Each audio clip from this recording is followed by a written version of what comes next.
Hi friends, എല്ലാവർക്കും പുതിയൊരു വീഡിയോയിലേക്ക് സ്വാഗതം. പ്രഭാവതി പാർവതിയോട് ചോദിക്കും, നീ എന്തിനാണ് ജാസ്മിന് വിവാഹയോഗമില്ല എന്ന് പറഞ്ഞത്? ജാസ്മിന് വിവാഹയോഗമില്ല എന്ന് നിനക്ക് എങ്ങനെ അറിയാം? അപ്പോൾ പാർവതി പറയും, അതൊക്കെ എനിക്കറിയാം. അതിൻ്റെ പൊരുൾ എന്താണെന്ന് പിന്നീട് ജാസ്മിൻ മനസ്സിലായിക്കോളും. അപ്പോൾ പ്രതാപം പറയും, അതെന്താ ഇപ്പം പറഞ്ഞാലേ? നീ എന്തുദ്ദേശിച്ചിട്ടാണ് അത് പറഞ്ഞതെന്ന് എല്ലാവരും ഒന്ന് അറിയട്ടെ. അപ്പോൾ പാർവതി പറയും, ഞാൻ പറഞ്ഞത് കേട്ട് ജാസ്മിൻ ഇപ്പം തന്നെ നിലതെറ്റി നിൽക്കുകയാണ്. കൂടുതൽ വിശദീകരിച്ചാലേ ജാസ്മിൻ അത് വീണ്ടും വിഷമമാകും. ജാസ്മിൻ ഒന്ന് തണുത്തോട്ടെ, അപ്പോൾ ഞാൻ തന്നെ അവൾക്ക് അത് എന്താണെന്ന് പറഞ്ഞു കൊടുത്തോളാം. അപ്പോൾ അച്ഛമ്മ പറയും, അത് മതി മോളെ, അതാണ് നല്ലത്. നല്ലൊരു ദിവസമായിട്ട് ഏതായാലും വഴക്കും വിഷമമൊന്നും വേണ്ട. അപ്പോൾ പാർവതി ജാസ്മിനോട് പറയും, നീ ശോഭിക്കുകയും പ്രയാസപ്പെടുകയും ഒന്നും വേണ്ട. എന്തിനും ഏത് പ്രശ്നത്തിനും പരിഹാരം ഉണ്ടാകും, അതിന് നീ തയ്യാറാവണം. അപ്പോൾ ജാസ്മിൻ പറയും, എൻ്റെ പ്രശ്നത്തിന് പരിഹാരം കാണാൻ എനിക്കറിയാം. ആ പരിഹാരം ഞാൻ കണ്ടിട്ടുമുണ്ട്. അതിനെ നിന്റെ ഉപദേശമൊന്നും എനിക്ക് വേണ്ട. അപ്പോൾ പ്രതാപൻ ചോദിക്കും, പിന്നെ നീ ഈ പ്രസാദം ആർക്ക് കൊടുക്കാനാണ് കൊണ്ടുവന്നത്? അപ്പോൾ പാർവതി പറയും, എൻ്റെ അനിയത്തി പല്ലവിക്ക് അവളുടെ വിവാഹം പെട്ടെന്ന് നടക്കണം. ഈ പ്രസാദം ഞാൻ അവൾക്ക് മാത്രമേ നൽകൂ എന്ന് പറഞ്ഞിട്ട് പല്ലവിയെ വിളിക്കുകയാണ് കേട്ടോ. അപ്പോൾ പല്ലവി ആ ഹീലുള്ള ചെരുപ്പ് ഇട്ടിട്ട് തപ്പി തപ്പി വരികയാണ്. അത് കാണുമ്പോൾ പാർവതി ചോദിക്കും, നീ എന്താ സർക്കസ് കളിക്കുകയാണോ? പെട്ടെന്നൊന്ന് വാടി. അപ്പോൾ അച്ഛമ്മ പല്ലവിയോട് ചോദിക്കും, എന്തു പറ്റി മോളെ, നിന്റെ കാലിന് സുഖമില്ലേ? ഒന്നുമില്ല അച്ഛമ്മേ. അപ്പോൾ പാർവതി ചോദിക്കും, പിന്നെ എന്താ നിനക്ക് നടക്കാനൊരു ബുദ്ധിമുട്ട്? ഒന്നുമില്ല ചേച്ചി. അപ്പോൾ പാർവതി പറയും, ഇത് അമ്പലത്തിൽ നിന്ന് കിട്ടിയ പ്രസാദമാണ്, നീ ഇത് വാങ്ങിക്കേ. ഇത് കേൾക്കുമ്പോൾ പല്ലവി മനസ്സിൽ പറയും, ഈശ്വര, ചെരുപ്പിട്ടുകൊണ്ട് എങ്ങനെ അമ്പലത്തിലെ പ്രസാദം വാങ്ങും? ആകെ കുഴപ്പമായല്ലോ. എന്നിട്ട് അപ്പോൾ വിശാലം പല്ലവിയോട് പ്രസാദം വാങ്ങാൻ പറയാണ് കേട്ടോ. അപ്പോൾ പല്ലവി പറയും, എനിക്ക് പ്രസാദം വേണ്ട ചേച്ചി. ഇത് കേൾക്കുമ്പോൾ പാർവതിക്ക് ആകെ ദേഷ്യം വരാണ്. അപ്പോൾ പാർവതി പറയും, നീ എന്ത് ധിക്കാരാണ് ഈ പറയുന്നത്? ദേവിയുടെ പ്രസാദമാണ് നീ നിഷേധിക്കുന്നത്. മര്യാദയ്ക്ക് നീ ഈ പ്രസാദം വാങ്ങിക്കേ. അപ്പോൾ പല്ലവി പതുക്കെ പ്രസാദം വാങ്ങാൻ വരാണ് കേട്ടോ. അപ്പോൾ ജാസ്മിൻ പല്ലവിയെ ഇടങ്കാലിട്ട് വീഴ്ത്താണ്. അങ്ങനെ പല്ലവിയും ആ പ്രസാദം താഴെ വീഴാണ് കേട്ടോ. അപ്പോഴാണ് പല്ലവിയുടെ കാലിൽ ചെരുപ്പ് പാർവതി കാണുന്നത്. ഇത് കണ്ടതും പാർവതിക്ക് ആകെ ദേഷ്യം വരാണ്. പാർവതി പല്ലവിയെ പിടിച്ച് എഴുന്നേൽപ്പിച്ചിട്ട് ഒന്ന് പൊട്ടിക്കുകയാണ് കേട്ടോ. എന്നിട്ട് ചോദിക്കും, എടി ധിക്കാരി, ചെരുപ്പിട്ടുകൊണ്ടാണോ ദേവിയുടെ പ്രസാദം നീ സ്വീകരിക്കാൻ നിന്നത്? നീ അഹമ്മതി കാണിച്ചതുകൊണ്ടല്ലേ ദേവിയുടെ പ്രസാദം നിലത്തി വീണത്? നമ്മളെ മുത്തശ്ശൻ ഇങ്ങനെയാണോ പഠിപ്പിച്ചത്? ആചാര മര്യാദകൾ എന്ന് തൊട്ടാണ് നീ തെറ്റിച്ചു തുടങ്ങിയത്? അപ്പോൾ സുശീല പറയും, ജാസ്മിന് പ്രസാദം കൊടുക്കാതെ സ്വന്തം അനിയത്തിക്ക് കൊടുക്കാൻ നോക്കിയതല്ലേ? ഇപ്പം എന്തായി? ദൈവം വിധിക്കുന്നവർക്ക് പ്രസാദത്തിനുള്ള യോഗം ഉണ്ടാകും. അപ്പോൾ പാർവതി വീണ്ടും പല്ലവിയെ പിടിച്ച് അടിക്കുകയാണ് കേട്ടോ. അപ്പോൾ വിശാലെ പാർവതി പിടിച്ച് മാറ്റാണ്. എന്നിട്ട് പറയും, പല്ലവിക്ക് ഒരു അബദ്ധം പറ്റിയതല്ലേ എന്നൊക്കെ പറഞ്ഞിട്ട് പാർവതിയും കൂട്ടിയിട്ട് വിശാലെ മുകളിലേക്ക് പോവുകയാണ്. പിന്നെ എല്ലാവരും പോയതിനു ശേഷം പ്രഭാവതി പല്ലവിയോട് പറയും, മോൾ ഇതൊന്നും കാര്യമാക്കണ്ട. പ്രസാദം താഴ്ത്തി വീണമെങ്കിലും മോള് വിഷമിക്കണ്ട. നിന്റെ വിവാഹം നിന്റെ ഇഷ്ടപ്രകാരം ഞാൻ നടത്തിത്തരും. അതേസമയം ജാസ്മിൻ വിചാരിക്കും, എൻ്റെ വിവാഹം നടക്കില്ല എന്ന് പറയാൻ ഇവൾ ആരാണ്? ഒരു പൊട്ടിപ്പെണ്ണിനെ പോലെ ഇവിടെ നടന്നിരുന്ന ഇവള് ഇപ്പോൾ നാവെടുത്ത് തുടങ്ങിയിരിക്കുന്നു. അവൾക്ക് എവിടെ നിന്നാണ് ഇത്രയ്ക്ക് ധൈര്യം കിട്ടിയത്? എന്തായാലും അവളെ ഇങ്ങനെ വളരാൻ വിടാൻ പാടില്ല. അവളുടെ പത്തി അടിച്ചൊതുക്കണം. അവളെ ഈ വീട്ടിൽ നിന്ന് അടിച്ചോടിക്കണം. ഓടിച്ചാൽ മാത്രം പോരാ, അവളെ കൊല്ലുക തന്നെ വേണം. അപ്പോഴാണ് കേട്ടോ പാർവതി അവിടേക്ക് വരുന്നത്. ജാസ്മിനെ കണ്ടതും പാർവതി അവിടെ നിന്ന് പോകാൻ തുടങ്ങുകയാണ്. അപ്പോൾ ജാസ്മിൻ പാർവതിയോട് പറയും, നിൽക്കവിടെ, എൻ്റെ കല്യാണം നടക്കില്ല എന്ന് ആ പൂജയിൽ വെച്ച് നീ എന്തിനാ പറഞ്ഞത്? എൻ്റെ കല്യാണം നടക്കില്ല എന്ന് പ്രവചിക്കാൻ നീ ആരാടി? വിശാലിനെ എനിക്ക് കിട്ടില്ല എന്ന അമിത ആത്മവിശ്വാസം കൊണ്ടാണോ നീ അങ്ങനെ പറഞ്ഞത്? അതോ അത്രയും പേരുടെ മുന്നിൽ വെച്ച് എന്നെ നാണം കെടുത്താന്ന് വിചാരിച്ചിട്ടോ?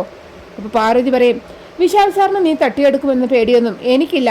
വിശാൽ സാറിന് ഈ ജന്മത്തിലല്ല, ഒരു ജന്മത്തിലും നിനക്ക് കിട്ടാനും പോകുന്നില്ല. ആ ആത്മവിശ്വാസം എനിക്ക് നന്നായിട്ടുണ്ട്. ഇനി എത്ര ജന്മം എടുത്താലും വിശാൽ സാർ എനിക്കുള്ളത് തന്നെയാണ്, എനിക്ക് മാത്രം. അപ്പോൾ ജാസ്മിൻ പറയും, അതെ, നിന്റെ വ്യാമോഹം മാത്രമാണ് പാർവതി. വിശാലിൻ്റെ ഒത്ത് വാഴാമെന്ന നിന്റെ ആഗ്രഹം ഒന്നും നടക്കാൻ പോകുന്നില്ല. അത് നടക്കില്ല. ഈ ജാസ്മിൻ അതിനെ അനുവദിക്കില്ല. അപ്പോൾ പാർവതി പറയും, വിവാഹയോഗമില്ലാത്ത നിന്റെ വെല്ലുവിളിക്ക് ഞാൻ എന്തിനു ചെയ്തു തരണം? എന്തിനു മറുപടി പറയണം? അപ്പോൾ ജാസ്മിൻ പറയും, വീണ്ടും വീണ്ടും എനിക്ക് വിവാഹയോഗമില്ല എന്ന് പറഞ്ഞ് നീ എന്നെ കുത്തി നോക്കുകയാണോ? അപ്പോൾ പാർവതി പറയും, ഞാൻ പറഞ്ഞത് നടക്കാൻ പോകുന്ന സത്യമാണ്. നിനക്കത് കേൾക്കുമ്പോൾ സങ്കടം തോന്നും. എന്തൊക്കെ പറഞ്ഞാലും നീ ഒരു പെണ്ണല്ലേ. അപ്പോൾ ജാസ്മിൻ പറയും, നിന്റെ സഹതാപമൊന്നും എനിക്ക് കേൾക്കണ്ട. എനിക്ക് കല്യാണയോഗമില്ല എന്ന് പറയാൻ നീ ആരാണ്? ദുർമന്ത്രവാദിയോ? നീ പ്രവചിച്ചാൽ ഉടൻ നശിക്കുന്നതാണോ എൻ്റെ ഭാവി? നീ പ്രവചിക്കുന്നതെല്ലാം സംഭവിക്കുമെന്നാണോ നീ കരുതുന്നത്? അപ്പോൾ പാർവതി പറയും, നീ വിശാൽ സാറിനെ മാത്രമേ വിവാഹം കഴിക്കുമെന്ന് ശബ്ദമെടുത്ത് നടക്കുകയല്ലേ? വിശാൽ സാറിനെ വിവാഹം കഴിച്ചില്ലെങ്കിൽ ഈ ജന്മത്തിൽ വിവാഹം വേണ്ട എന്നല്ലേ നീ തീരുമാനിച്ചിരിക്കുന്നത്? ഏതായാലും വിശാൽ സാറിനെ നിനക്ക് കിട്ടില്ല. ഞാൻ ജീവനോടെ ഇരിക്കുമ്പോൾ അത് നടക്കില്ല. അപ്പോൾ നീ എന്തു ചെയ്യും? നീ കല്യാണം കഴിക്കാതെ ഇരിക്കും. നിന്റെ വിവാഹയോഗം നീ ആയിട്ട് തന്നെ നശിപ്പിക്കുകയാണ്. അതുകൊണ്ടാണ് ഞാൻ നിന്റെ വിവാഹം നടക്കില്ല എന്ന് പറഞ്ഞത്. അല്ലാതെ ഭാവി പ്രവചിക്കാനുള്ള അമാനുഷിക ശക്തിയൊന്നും എനിക്കില്ല. ആദ്യം നീ നിന്റെ മനസ്സിലെ അനാവശ്യ ചിന്തകളൊക്കെ കളയണം. വിശാൽ സാറിനെ വിവാഹം കഴിക്കുമെന്ന നിന്റെ പ്രതിജ്ഞ നീ മറക്കണം. എന്നിട്ട് ഏതെങ്കിലും കൊള്ളാവുന്ന ഒരാളെ കല്യാണം കഴിക്കാൻ നീ തയ്യാറാവണം. അപ്പോൾ നിന്റെ മംഗല്യയോഗം തെളിയും. ഇപ്പോൾ ജാസ്മിൻ പറയും, എൻ്റെ ശബ്ദം മാറ്റണമെങ്കിലേ സൂര്യൻ പടിഞ്ഞാറുദിക്കണം. ഈ ജന്മത്തിൽ ജാസ്മിന് ഒരു വിവാഹമേ ഉള്ളൂ. അത് വിശാലൊത്തായിരിക്കും. ഈ ആയുസിൽ ഒരാൾ മാത്രമേ എൻ്റെ കഴുത്തിൽ താലി കെട്ടൂ. അത് വിശാലായിരിക്കും. നിന്നെ കൊന്നിട്ടാണെങ്കിലും വിശാലിനെ ഞാൻ സ്വന്തമാക്കും. ഇത് കേൾക്കുമ്പോൾ പാർവതി പറയും, നിനക്കേ കടുത്ത മനോരോഗമാണ് ജാസ്മിൻ. അതിന് ഉടനെ ചികിത്സ തേടുന്നതാണ് നല്ലത്. അല്ലെങ്കിൽ മൂത്ത് നരച്ച് നീ കുഴിയിൽ പോകുന്ന നേരത്തും വിശാൽ സാറിനെ ധ്യാനിച്ച് നീ കാലം കഴിക്കേണ്ടി വരും എന്ന് പറഞ്ഞിട്ട് പാർവതി അവിടെ നിന്ന് പോവുകയാണ് കേട്ടോ. പിന്നെ കാണിക്കുന്നത് രാത്രി ശേഖരൻ പ്രഭാവതിയെ ഫോണിൽ വിളിക്കുകയാണ്. എന്നിട്ട് ചോദിക്കും, ഈ ശബ്ദം നിനക്ക് പരിചയമുണ്ടോ? കൊല്ലം 10-16 ആയില്ലേ, നീ മറന്നു കാണും. ഇത് കേൾക്കുമ്പോൾ പ്രഭാവതി ചോദിക്കും, നിങ്ങൾ ആരാണ്? അപ്പോൾ ശേഖരൻ പറയും, ഞാൻ നിന്റെ ഭർത്താവാണ്, ശേഖരമേനോൻ. ശേഖരമേനോനോ? എന്താ ആ പേര് നീ മറന്നോ? ആദ്യം നീ എന്നെ നിന്റെ ഭർത്താവിൻ്റെ സ്ഥാനത്ത് നിന്ന് ഒഴിവാക്കി. പിന്നെ ഇല്ലാത്തൊരു കൊലക്കുറ്റം ചുമത്തി നീ എന്നെ ജയിലിലാക്കി. അതോടെ ഞാൻ തീർന്നുവെന്ന് നീ കരുതിയല്ലേ? പിന്നെ നീ എന്നെ എന്തിനോർക്കണമല്ലേ പ്രഭാവതി? അപ്പോൾ പ്രഭാവതി പറയും, ശേഖരേട്ടൻ എന്നെ തെറ്റിദ്ധരിച്ചിരിക്കുകയാണ്. ഞാനല്ല ശേഖരേട്ടനെ ജയിലിലേക്ക് അയച്ചത്. ചേട്ടൻ എന്നെ വിശ്വസിക്കണം. അപ്പോൾ ശേഖരൻ പറയും, നിന്നെ കണ്ണും പൂട്ടി വിശ്വസിച്ചിരുന്ന ഒരു ശേഖരമേനോൻ ഉണ്ടായിരുന്നു. അതൊക്കെ പണ്ട്. പക്ഷേ ഇപ്പോൾ ഈ കാണുന്ന ശേഖരമേനോൻ അത് നീ 16 വർഷം മുമ്പ് കണ്ട ശേഖരമേനോനല്ല. അപ്പോൾ പ്രഭാവതി പറയും, ചേട്ടൻ എനിക്കൊരു അവസരം താ. എൻ്റെ നിരപരാധിത്വം എനിക്ക് ചേട്ടൻ്റെ മുമ്പിൽ തെളിയിക്കണം. ഏതാനും നാളുകൾക്ക് മുമ്പ് ഞാൻ അതിന് ശ്രമിച്ചിരുന്നു. പക്ഷേ അന്നാണ് ചേട്ടൻ ജയിലിൽ നിന്ന് റിലീസായെന്ന് ഞാൻ അറിയുന്നത്. എനിക്ക് ചേട്ടനെ ഒന്ന് കാണണം. ചേട്ടനിപ്പോൾ എവിടെയാണ്? ഇത് കേൾക്കുമ്പോൾ ശേഖരമേനോൻ പറയും, നീ ആരാണെന്നും നിന്റെ നീക്കങ്ങൾ എന്താണെന്നും എനിക്ക് ഊഹിക്കാവുന്നതേ ഉള്ളൂ പ്രഭാവതി. ഞാൻ ജയിലിൽ നിന്ന് ഇറങ്ങിയെന്ന് നീ അറിഞ്ഞിട്ടുണ്ടെങ്കിൽ എന്നെ കൊല്ലാനുള്ള പദ്ധതിയായിട്ടായിരിക്കും നീ എന്നെ ഇപ്പോൾ കാത്തിരിക്കുന്നത്. അതിനു മുമ്പ് സകലതും ഞാൻ പൊളിച്ചെടുക്കും. നിന്റെ ചതിയുടെ കഥകൾ ഞാൻ പുറം ലോകത്ത് അറിയിക്കും. നീ മഹാറാണിയായി കഴിയുന്ന ആ തറവാട്ടിൽ നിന്നും നീ ആട്ടിയിറക്കപ്പെടും. നീ ആ വീടിൻ്റെ പടി ഇറങ്ങുന്ന അന്ന് എൻ്റെ കൈകൊണ്ട് നിന്റെ അവസാനമായിരിക്കും. ഓർത്തോ എന്ന് പറഞ്ഞിട്ട് ശേഖരൻ ഫോൺ കട്ട് ചെയ്യാൻ കേട്ടോ. ഇതൊക്കെ പ്രതാപനും കേൾക്കുന്നുണ്ടായിരുന്നു. അപ്പോൾ പ്രതാപൻ പ്രഭാവതിയോട് പറയും, അയാൾ രണ്ടും കൽപ്പിച്ചിട്ടാണല്ലോ ചേച്ചി. അയാൾ ഇവിടെ വന്ന് എല്ലാം വിളിച്ചു പറഞ്ഞാൽ നമ്മൾ ഈ കഷ്ടപ്പെട്ടതെല്ലാം വെറുതെ ആവില്ലേ? അപ്പോൾ പ്രഭാവതി പറയും, അയാൾ തീർത്തേ പറ്റൂ പ്രതാപ. അയാൾ എവിടെയുണ്ട് എന്ന് എത്രയും പെട്ടെന്ന് നമുക്ക് കണ്ടുപിടിക്കണം.